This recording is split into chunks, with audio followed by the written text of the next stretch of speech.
有弟兄姐妹问我们说啊，既然神是供应的神，然后我们在恩典里头，那我们到底是都等待神的供应，还是我们有些该尽的责任？然后我们应该要怎么去划分？那怎样是安息，怎样是懒散？我们该怎么样呢？好，首先跟大家说，首先有没有人因为神的恩典就开始懒散不做工？答案是真的还有，真的是有。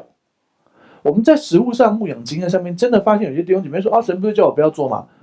其实神不是叫你不要做，神叫你做该做的。然后很多时候该做的事是休息，但是不是一直休息。好，所以意思是什么？其实所谓神的供应跟人的责任，就是如何与神同工。什么意思？我发现常常是这样，比如说以财务的部分来说，好，你有哪些技能可以让神来祝福你，使你蒙福呢？比如说这个人完全不去工作，他就赖在家里。圣经上也有平行经文怎么说？他说：“这人若不工作，就不可以吃饭，所以他要去吃面。”当然不是这样啊，而是你要做自己该做的事，然后神透过你手所做的工来祝福你。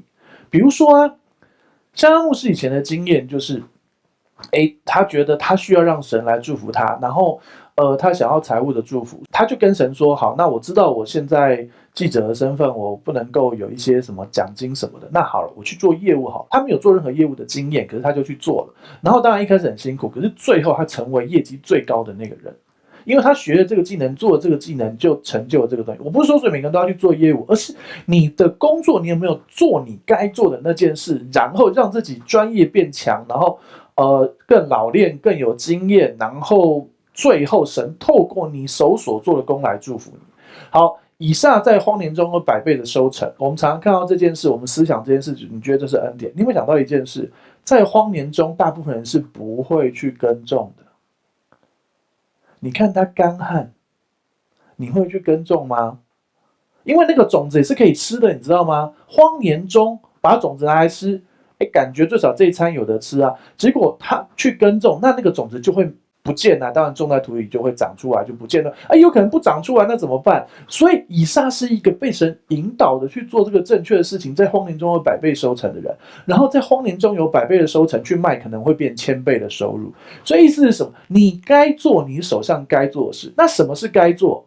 你是学生就好好念书，你是家庭主妇就好好家管，管理好你家里的事情。那当然，你们夫妻讨论各样的事情。然后呢，如果你是上班族工作的人，你会说啊，那刚才香港牧师说特别去做业务，要不要去做业务？没有啊，你也可以就是做好你现在手上做的事，然后尽力的去，应该说为做什么是为主做，不是为人做。然后你在做的这个过程里头被神引导，然后神会教你怎么调整、怎么改变。那当然，这就开始又引申到下一个问题，就是听神声音的问题。所以当然我们恩统教会，你去搜寻恩统教会空格听神声音，或者是请听神。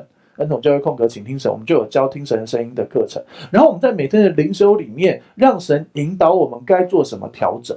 所以你真的发现，其实最近我确实经历一些财务祝福，他是用我过去我会的经验，再加上我新学的东西，然后去看整个市场的反应之后，得到了财务的祝福。所以我也祝福弟兄姐妹，我们不是懒散的每天在那边吃吃喝喝，然后就混日子，而是用一种安息的态度，该工作的时候工作，该休息的时候休息，然后被神引导，不在恐惧里面行事，乃在服侍神的态度，然后被神引导的那种安息的态度去做，然后你就会做正确的选择，然后就会进入那个上帝要给你的成功，上帝要给你的健康、平安、喜乐、美好的关系。希望也回答你的问题。